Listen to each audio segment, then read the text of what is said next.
नमस्कार दोस्तों, चलिए बात कर लेते हैं उत्तर प्रदेश के सभी 75 जिलों की आज की ताज़ा बड़ी महत्वपूर्ण खबरों की। उससे पहले वीडियो को लाइक शेयर जरूर करें और साथ ही ये भी बताएं कि आप इस वीडियो को किस जिले, शहर या गांव से देख रहे हैं।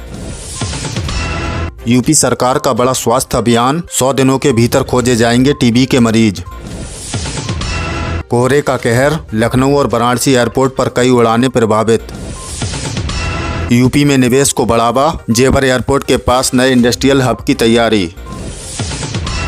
यूपी में ठंड और कोहरे का ऑरेंज अलर्ट, पश्चिमी विक्षोभ से बदलेगा मौसम का मिजाज।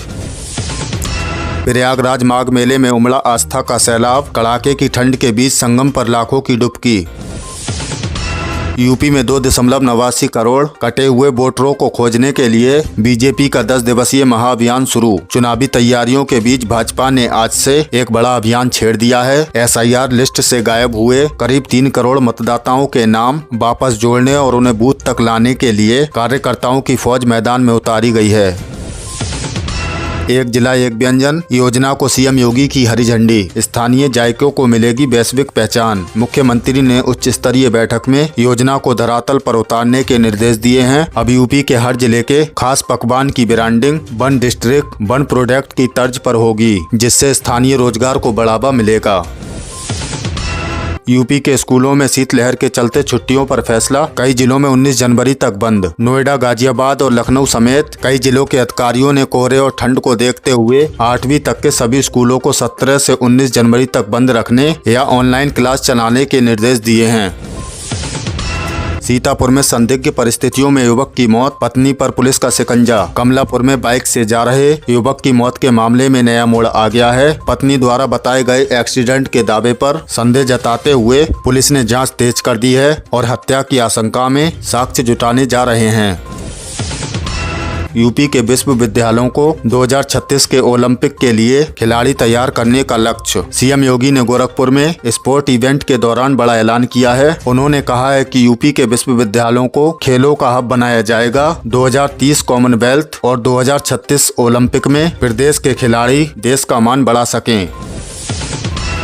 18 से 20 जनवरी के बीच पश्चिमी यूपी में बारिश के आसार, बढ़ेगी ठंड। मौसम विभाग ने पूर्वानुमान जताया है कि एक नए पश्चिमी विक्षोभ के सक्रिय होने से 18 फरवरी से पश्चिमी उत्तर प्रदेश के कुछ हिस्सों में छिटपुट बारिश हो सकती है, जिससे तापमान में और गिरावट आएगी। यूपी में 500 से अधिक पदक विजेता खिलाड़ियों को सरकारी नौकरी का तोहफा। खेल प्रोत्साहन नीति के तहत राज्य सरकार ने 500 से अधिक मेडल जीतने वाले खिलाड़ियों को विभिन्न सरकारी विभागों में नियुक्तियां दी हैं। सीएम ने कहा है कि खिलाड़ियों के सम्मान में कोई कमी नहीं छोड़ी जाएगी। यूपी में चांदी की कीमतों ने रचा इतिहास, पहली बार 3 लाख रुपए प्रति किलो पार। चांदी की कीमतों ने सारे रिकॉर्ड तोड़ते हुए 3 लाख रुपए प्रति किलो का आंकड़ा पार कर लिया है। वहीं 24 कैरेट सोना भी 1,39,070 रुपए प्रति 10 ग्राम के स्तर पर पहुंच गया है, जिससे शादी ब्याह की खरीदारी करने वालों की जेब पर भारी बोझ पड़ रहा है। मुख्यमंत्री का युवाओं को संदेश, मिशन रोजगार के तहत फरवरी में लगेगा मेला जॉब फेयर। योगी सरकार ने घोषणा की है कि फरवरी के पहले सप्ताह में लखनऊ और गोरखपुर के विशाल रोजगार मेलों का आयोजन किया जाएगा, जिसमें 50 से अधिक मल्टीनेशनल कंपनियां हिस्सा लेंगी। डेयरी कारोबारियों पर आयकर विभाग की बड़ी स्ट्राइक, 35 ठिकानों पर छापेमारी। आगरा, कानपुर और दिल्ली समेत 35 से अधिक ठिकानों पर आयकर विभाग की कार्रवाई पिछले 39 घंटों से जारी है। बेनामी संपत्तियों और टैक्स चोरी के बड़े खुलासे की उम्मीद जताई जा रही है। फतेहपुर में कोहरे के कारण भीषण सड़क हादसा, 7 गाड़ियां आपस में टकराईं। कानपुर प्रयागराज हाईवे पर आज सुबह घने कोहरे के कारण एक के बाद एक 7 वाहन आपस में भिड़ गए। इस हादसे में एक 17 वर्षीय किशोर की मौत हो गई, जबकि कई अन्य गंभीर रूप से घायल हैं। जीएसटी नुकसान की भरपाई के लिए यूपी सरकार ने केंद्र से की बड़ी मांग। उत्तर प्रदेश सरकार ने जीएसटी लागू होने के बाद राजस्व में हुई कमी को देखते हुए केंद्र सरकार से व्यवस्था में बदलाव और अतिरिक्त मुआवजे की मांग की है। सरकार का तर्क है कि बड़े उपभोक्ता राज्य होने के नाते यूपी का निवेश सहयोग की आवश्यकता है। आगरा उत्तरी बाईपास पर भारी वाहनों के प्रवेश को लेकर सुप्रीमो कोर्ट में याचिका। 400 करोड़ की लागत से बने उत्तरी बाईपास के बावजूद शहर के भीतर से बाहरी वाहनों के गुजरने पर अधिवक्ता केसी जैन से सुप्रीम कोर्ट में जनहित याचिका दायर की है। याचिका में शहर वासियों की सुरक्षा और प्रदूषण का हवाला दिया गया है। यूपी बोर्ड 2026 की प्रयोगात्मक परीक्षाओं की तारीखों का ऐलान। 24 जनवरी से होगा पहला चरण। उत्तर प्रदेश माध्यमिक शिक्षा परिषद ने हाई स्कूल और इंटरमीडिएट के प्रैक्टिकल एग्जाम का शेड्यूल जारी कर दिया है। पहले चरण में आगरा, लखनऊ और सहारनपुर समेत 10 मंडलों में 24 जनवरी से 1 फरवरी तक परीक्षाएं होंगी। छात्र अपनी तैयारी तेज कर दें। यूपी के किसानों के लिए फार्मर आईडी अनिवार्य। आजमगढ़ समेत कई जिलों में रजिस्ट्रेशन शुरू। सरकार ने स्पष्ट किया है कि पीएम किसान सम्मान निधि और अन्य योजनाओं का लाभ पाने के लिए 1.70 लाख से अधिक किसानों को अपनी डिजिटल फार्मर आईडी बनवानी होगी। इसके लिए पंचायत स्तर पर नोडल अधिकारियों की नियुक्ति कर दी गई है। यूपी 2026 के लिए एग्जाम सेंटर की फाइनल लिस्ट जारी। 18 फरवरी से मुख्य परीक्षाएं। माध्यमिक शिक्षा परिषद ने आज परीक्षा केंद्रों की अंतिम सूची सार्वजनिक कर दी है। इस बार नकल रोकने के लिए कड़ी सुरक्षा और केंद्रों पर एआई की निगरानी से व्यवस्था की गई है। परीक्षा 18 फरवरी से शुरू होकर 12 मार्च तक चलेंगी। बिजली उपभोक्ताओं के लिए बड़ी राहत। यूपी पीसीएल की बिजली बिल राहत योजना 2025-26 का दूसरा चरण जारी। अगर आपके बिजली बिल में गड़बड़ी है या ब्याज बकाया है तो 31 जनवरी तक चलने वाले इस दूसरे चरण में पंजीकरण कराकर भारी छूट का लाभ उठाएं। 2000 जमा करके आप इस योजना का हिस्सा बन सकते हैं। राशन कार्ड ई-केवाईसी न करवाने वालों पर गिरेगी गाज। 15% लाभार्थियों के नाम कटने की तैयारी। उत्तर प्रदेश खाद्य विभाग ने चेतावनी दी है कि जिन सदस्यों ने अभी तक आधार से ई-केवाईसी नहीं कराई है उन्हें अगले महीने से राशन मिलना बंद हो सकता है। प्रशासन ने इसे अपात्रों को हटाने की प्रक्रिया का हिस्सा बताया है। यूपी पुलिस कांस्टेबल भर्ती 2026 32,679 पदों के लिए आवेदन की आखिरी तारीख करीब 30 जनवरी तक आखिरी मौका। प्रदेश के युवाओं के लिए बड़ी खबर। नागरिक पुलिस और पीएसी में कांस्टेबल पदों पर चल रही भर्ती प्रक्रिया के लिए ऑनलाइन आवेदन अब अंतिम चरण में है। उम्मीदवार यूपी भर्ती बोर्ड की आधिकारिक वेबसाइट पर जाकर जल्द आवेदन करें। आंगनबाड़ी में निकली भर्ती। 12वीं पास के लिए मौका। महिलाओं के लिए सरकारी नौकरी का सुनहरा मौका। यूपी के फिरोजाबाद समेत कई जिलों में आंगनबाड़ी कार्यकर्ता के 202 पदों पर भर्ती का नोटिफिकेशन जारी हुआ है। इसके लिए 12वीं पास महिलाएं 2 फरवरी 2026 तक ऑनलाइन आवेदन कर सकती हैं। ये भर्ती बिना किसी परीक्षा के सीधे मेरिट के आधार पर होगी। सीएम योगी का सख्त फरमान। जमीन आवंटन में घूसखोरी नहीं चलेगी। गोरखपुर दौरे पर पहुंचे मुख्यमंत्री योगी आदित्यनाथ ने अफसरों की क्लास लगा दी। जनता दर्शन में शिकायत सुनने के बाद सीएम ने सख्त लहजे में कहा है कि गरीबों के पट्टे और जमीन आवंटन में अगर 1 रुपए की भी घूसखोरी मिली तो सीधे जेल भेजा जाएगा। उन्होंने अधिकारियों को नो टॉलरेंस नीति अपनाने और पेंडिंग मामले को 24 घंटे के अंदर निपटाने का आदेश दिया है। जेवर एयरपोर्ट का उद्घाटन इसी महीने। उल्टी गिनती शुरू। पश्चिमी यूपी के लिए सबसे बड़ी खुशखबरी। सीएम योगी आदित्यनाथ ने पुष्टि कर दी है कि नोएडा इंटरनेशनल एयरपोर्ट जेवर एयरपोर्ट का उद्घाटन इसी महीने यानी जनवरी 2026 में किया जाएगा। ये एशिया का सबसे बड़ा एयरपोर्ट बनने जा रहा है। इसके शुरू होते ही यूपी में रोजगार और निवेश की बाढ़ आने की उम्मीद है। तारीख का ऐलान जल्द ही पीएमओ से होने वाला है। यूपी पुलिस भर्ती। 32,000 पदों के लिए आवेदन की होड़। बेरोजगार युवाओं के लिए जरूरी रिमाइंडर। यूपी पुलिस में 32,679 पदों पर सिपाही भर्ती की प्रक्रिया जोरों पर है। अगर आपने अभी तक आवेदन नहीं किया है तो जल्द ही करें। आवेदन की आखिरी तारीख 30 जनवरी 2026 है। भर्ती बोर्ड ने साफ किया है कि इस बार परीक्षा में नकल रोकने के लिए एआई यानी आर्टिफिशियल इंटेलिजेंट वाले कैमरों का इस्तेमाल होगा, इसीलिए सावधान रहें। अयोध्या राम मंदिर। फरवरी से शुरू होंगे 15 नए मंदिरों के दर्शन। राम जन्मभूमि परिसर में बन रहे सप्तर्षि और अन्य पूरक मंदिरों का काम लगभग पूरा हो गया है। ट्रस्ट ने फैसला लिया है कि फरवरी के पहले हफ्ते से भक्त इन 15 नए मंदिरों के भी दर्शन कर सकेंगे। इसके लिए नया दर्शन पास सिस्टम लागू किया जाएगा, जिससे रोजाना करीब 3000 श्रद्धालुओं को एंट्री मिलेगी। वाराणसी क्रिकेट स्टेडियम मार्च तक हो जाएगा तैयार। काशी में बन रहा भगवान शिव की थीम वाला इंटरनेशनल क्रिकेट स्टेडियम अब अपने अंतिम चरण में है। अधिकारियों के मुताबिक मार्च 2026 तक इसका निर्माण पूरा कर लिया जाएगा। उम्मीद जताई जा रही है कि IPL 2026 के कुछ मैच या फिर T20 वर्ल्ड कप के वार्म अप मैच यहां खेले जा सकते हैं। स्टेडियम का आकार, डमरू और लाइटें त्रिशूल जैसी दिखेंगी। मेट्रो अपडेट, कानपुर और लखनऊ को मिली रफ्तार। कानपुर मेट्रो के 12 देवी नौबस्ता एलिवेटेड रूट पर थर्ड रेल बिछाने का काम पूरा हो गया है, जिससे अब ट्रायल रन जल्द शुरू होगा। वहीं लखनऊ मेट्रो के फेज 1B चारबाग से बसंत कुंज के लिए टेंडर प्रक्रिया तेज हो गई है। जल्द ही राजधानी के पुराने इलाकों में भी मेट्रो दौड़ती नजर आएगी।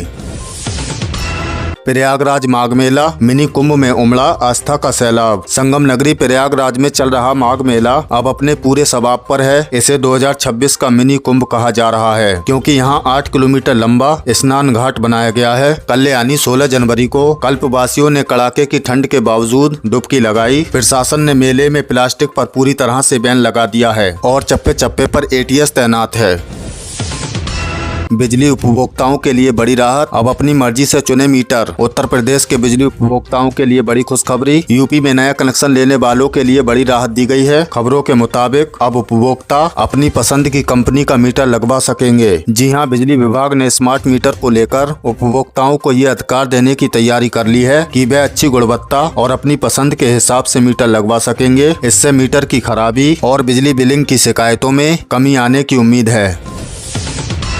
बदायूं में रेल हादसा, मालगाड़ी के डिब्बे पटरी से उतरे। रेलवे से जुड़ी एक चिंताजनक खबर बदायूं से आ रही है। बदायूं जिले के बिटोरई रेलवे स्टेशन के पास एक मालगाड़ी पटरी से उतर गई। मालगाड़ी के कई डिब्बे पटरी से उतरने के कारण बरेली बदायूं कासगंज रेलवे लाइन पूरी तरह बंदित हो गई है। रेलवे के अधिकारी और तकनीकी टीम मौके पर पहुंच गई है और ट्रैक को साफ करने का काम युद्धस्तर पर जारी है। इस वजह से इस रूट की कई ट्रेनों के प्रभावित होने की खबर है। तो अगर आप इस रूट पर सफर करने वाले हैं तो अपनी ट्रेन का स्टेटस जरूर चेक कर लें। लेखपाल भर्ती, मुख्य परीक्षा के लिए 2.5 लाख अभ्यर्थी तैयार। उत्तर प्रदेश अधीनस्थ सेवा चयन आयोग ने लेखपाल भर्ती प्रक्रिया को तेज कर दिया है। ताजा जानकारी के मुताबिक लेखपाल की मुख्य परीक्षा के लिए करीब 25 लाख नहीं बल्कि चुने गए अभ्यर्थियों की शॉर्ट लिस्टिंग प्रक्रिया चर्चा में आई है, जिनमें से एक बड़ी संख्या रिपोर्टर्स के अनुसार लगभग 2.5 लाख तक का आंकड़ा चर्चा में है। इनको मुख्य परीक्षा में बैठने का मौका मिल सकता है। आयोग जल्द ही परीक्षा की तारीखों का विस्तृत ऐलान करेगा। तैयारी कर रहे छात्रों के लिए ये करो या मरो का समय है। बलरामपुर में गर्जा बुलडोजर, 3 घंटे चला महाअभियान। खबर बलरामपुर जिले से है, जहां प्रशासन ने अवैध अतिक्रमण के खिलाफ बड़ी कार्रवाई की है। शहर में करीब 3 घंटे तक चले इस ऑपरेशन में बुलडोजर ने कई अवैध पक्के निर्माणों को ध्वस्त कर दिया। प्रशासन का कहना है कि सरकारी जमीन पर कब्जा किसी भी हाल में बर्दाश्त नहीं किया जाएगा। इस कार्रवाई से अतिक्रमणकारियों में हड़कंप मच गया है। लखनऊ को सौगात, बनेगा भव्य नौसेना शौर्य संग्रहालय। राजधानी लखनऊ की शान में एक और सितारा जुड़ने वाला है। CG सिटी में बनने वाले नौसेना शौर्य संग्रहालय के डिजाइन को मंजूरी मिल गई है। ये म्यूजियम बेहद खास होगा, क्योंकि इसमें 7D थिएटर जैसी आधुनिक सुविधाएं होंगी, जहां लोग नौसेना के गौरवशाली इतिहास को करीब से महसूस कर सकेंगे। INS गोमती की यादें यहाँ सहेजी जाएंगी। ये न केवल पर्यटन को बढ़ावा देगा, बल्कि युवाओं को सेवा में जाने के लिए प्रेरित भी करेगा। डिफेंस कॉरिडोर, निवेश की रफ्तार, 1000 एकड़ जमीन आवंटित। योगी सरकार का ड्रीम प्रोजेक्ट डिफेंस कॉरिडोर अब जमीन पर उतरता दिख रहा है। उत्तर प्रदेश में रक्षा क्षेत्र को निवेश में बढ़ावा देने के लिए यूपीडा ने बड़ी कार्रवाई की है। अलीगढ़, चित्रकूट और झांसी नोड्स में उद्योग के लिए करीब 1000 एकड़ जमीन का आवंटन किया गया है। इससे न केवल रक्षा उपकरण यूपी में बनेंगे, बल्कि इन इलाकों में हजारों प्रत्यक्ष और अप्रत्यक्ष रोजगार के अवसर भी पैदा होंगे। नोएडा अथॉरिटी सख्त, काम नहीं किया तो जमीन आवंटन रद्द। नोएडा में जमीन को लेकर प्रोजेक्ट न शुरू करने वाले बिल्डरों और कंपनियों पर प्रशासन ने चाबुक लगाया है। नोएडा प्राधिकरण ने उन कंपनियों के औद्योगिक भूखंडों का आवंटन रद्द करने की प्रक्रिया शुरू कर दी है, जिन्होंने सरकार के साथ MOU तो साइन किए, लेकिन जमीन मिलने के बावजूद वहां कोई काम शुरू नहीं किया। प्राधिकरण का साफ कहना है कि जमीन सिर्फ गंभीर निवेशकों को ही मिलेगी, फाइलों में प्रोजेक्ट चलाने वालों को नहीं। मायावती का ऐलान, 2027 का चुनाव अकेले लड़ेगी बसपा। बहुजन समाजवादी पार्टी की सुप्रीमो मायावती ने अपने जन्मदिन 15 जनवरी के मौके पर बड़ा राजनीतिक ऐलान कर दिया है। उन्होंने साफ कहा है कि बसपा 2027 का उत्तर प्रदेश विधानसभा चुनाव किसी भी पार्टी के साथ गठबंधन करके नहीं, बल्कि अपने अकेले दम पर लड़ेगी। मायावती ने अधिकारियों को अभी से चुनाव की तैयारियों में जुटने का आदेश किया है, जिससे ये साफ है कि आने वाले समय में यूपी का सियासी पारा चढ़ने वाला है। रेल यात्रियों के लिए तोहफा, नौचंदी एक्सप्रेस में अब LHB कोच। रेल यात्रियों की सुरक्षा और सुविधा के लिए रेलवे ने एक अच्छा कदम उठाया है। लखनऊ में मेरठ और सहारनपुर जाने वाली नौचंदी एक्सप्रेस को अब अपग्रेड कर दिया गया है। इस ट्रेन में पुराने कोच हटाकर आधुनिक LHB कोच लगाए गए हैं, बल्कि इनमें सफर करना भी आरामदायक होगा। रायबरेली और लखनऊ के यात्रियों को इससे काफी राहत मिलेगी। मौसम का कोल्ड अटैक, शीतलहर और कोहरे का डबल अलर्ट। 17 जनवरी की सुबह भी यूपी के कई जिले घने कोहरे की चादर में लिपटे रहे। मौसम विभाग ने अगले 24 घंटे के लिए पश्चिमी और पूर्वी यूपी के कई इलाकों में कोल्ड डे की चेतावनी जारी की है। हाईवे पर विजिबिलिटी कम होने के कारण गाड़ियां रेंगती हुई नजर आ रही हैं। प्रशासन ने बच्चों और बुजुर्गों को ठंड से बचने की सलाह दी है। अगर आप घर से निकल रहे हैं तो गर्म कपड़ा साथ रखें। बहराइच पुलिस में हड़कंप, SP ने कई थानेदारों को हटाया। बहराइच की पुलिस अधीक्षक SP ने कानून व्यवस्था को चुस्त दुरुस्त करने के लिए एक बड़ा कदम उठाया है। SP ने रातों रात कई थानों के प्रभारी, निरीक्षकों और उप निरीक्षकों के कार्य क्षेत्र बदल दिए हैं। इस औचक फेरबदल से पुलिस महकमे में हड़कंप मच गया है। माना जा रहा है कि लंबे समय से एक ही जगह जमे और ढिलाई बरतने वाले अफसरों पर ये गाज गिरी है। यूपी दिवस की भव्य तैयारी, 3 दिन चलेगा जश्न का रोड शो। 24 जनवरी को मनाए जाने वाले उत्तर प्रदेश दिवस के लिए सरकार ने खास तैयारियां शुरू कर दी हैं। इस बार यूपी का जश्न एक दिन नहीं, बल्कि पूरे 3 दिन तक चलेगा। खबरों के मुताबिक राज्य भर से विशेष सांस्कृतिक कार्यक्रम आयोजित किए जाएंगे और सरकार उपलब्धियों को बताने के लिए भव्य रोड शो भी निकाले जाएंगे। लखनऊ और नोएडा में इसके मुख्य कार्यक्रम होने की उम्मीद है, जिसमें प्रदेश की संस्कृति की झलक देखने को मिलेगी। गोंडा की सौगात, बाईपास के लिए 10 करोड़ मंजूर। गोंडा के लोगों के लिए अच्छी खबर, शहर को जाम से मुक्ति दिलाने के लिए गोंडा पसरपुर बाईपास के निर्माण का रास्ता साफ हो गया है। सरकार ने इस 5 किलोमीटर लंबी सड़क के लिए 10.21 करोड़ रुपए का बजट मंजूर कर दिया है। इस बाईपास के बनने से न केवल यातायात सुगम होगा, बल्कि शहर के अंदर लगने वाले भारी जाम से भी आम जनता को बड़ी राहत मिलेगी। गंगा एक्सप्रेसवे, मेरठ से प्रयागराज का सफर अब घंटों में। और आखिरी बात यूपी के विकास की नई लाइफलाइन गंगा एक्सप्रेसवे की। ये एक्सप्रेसवे उत्तर प्रदेश की तस्वीर बदलने के लिए तैयार है। ताजा अपडेट के मुताबिक इसका निर्माण कार्य बेहद तेज गति से चल रहा है। इस एक्सप्रेसवे के पूरी तरह शुरू होने के बाद मेरठ से प्रयागराज तक का लंबा सफर महज 6 से 7 घंटों में पूरा हो सकेगा। कुंभ 2025 के बाद अब ये प्रोजेक्ट 2026 में पश्चिमी यूपी और पूर्वी यूपी को और करीब लाने जा रहा है। तो दोस्तों, ये थी उत्तर प्रदेश की आज की ताजा बड़ी महत्वपूर्ण खबरें। इनमें से आपको कौन सी खबर सबसे ज्यादा महत्वपूर्ण लगी, कमेंट में जरूर बताएं। वीडियो अच्छी लगी तो वीडियो को लाइक कर दें और चैनल पर नए तो प्लीज चैनल को सब्सक्राइब कर लें। हमारे इस चैनल पर आपको उत्तर प्रदेश से जुड़ी सभी ताजा अपडेट मिलती रहेंगी। मिलते हैं अगली किसी वीडियो में नई खबरों के साथ। तब तक के लिए धन्यवाद।